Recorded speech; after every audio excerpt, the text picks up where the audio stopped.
Hey guys, it's time for another quick and dirty rotation guide, this time for Condition Willbender. This guide complements the written guide for Conti Willbender I made on the Guild Wars 2 wiki and can be transitioned into a simple yet effective build for open world. I've made a separate video for open world as well, both the links to the written guide and the other video are in the description. The rotation is pretty simple to pick up, but still fast paced enough to remain engaging. We'll be using Axe and Torch here, since Axe allows you to reliably make use of the Relic of the Fractal. If you don't have Weapon Master, you can also use a Scepter or Sword with this, but that requires you to rely on external bleeding to trigger the relic. The main concept is to always maintain Rushing Justice, your first virtue. That makes you apply burning in an area every 3 attacks. Many traits will also trigger whenever this triggers, making it very important to not let this run out. Since it's a charge skill, you will have to go into melee range every 8 seconds.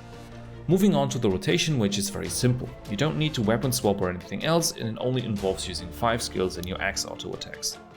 The main difficulty, if you can call it that, comes from not cancelling Axe auto attacks for the wrong skills, as the final hit of the Axe auto is by far stronger than the other two. Let's go into the rotation, starting with the opener. Since the trait Lethal Tempo provides a stacking damage effect whenever virtues trigger or when you cast them, you can pre-cast Flowing Resolve and Crashing Courage to gain stacks of it before engaging. Then use Rushing Justice and Purging Flames as the first 2 skills. Then cast the 2 stacks of Zealot's Fire that you should have by then right after. After that, use your Symbol of Vengeance and auto attacks until one of the following skills becomes available. Number 1, Rushing Justice. Number 2, Purging Flames. You should be able to use Purging Flames after every second cast of Rushing Justice, since you also use them right after each other in the opener and the cooldowns match pretty perfectly. Only interrupt your Axe auto attack chain for these 2 skills, not for any of the others. Skill number 3 is Zealot's Flame and Fire. Keep in mind that Zealot's Flame doesn't have a cast time and can thus always be cast as soon as it's ready. Just wait with throwing the torches until you have used Rushing Justice and Purging Flames if they are ready to use at the time. The cooldowns of the stack of Zealot's Flame from the skill and the other stack from the trait Radiant Fire will diverge eventually, so just use the 2 casts of Zealot's Fire when they come up.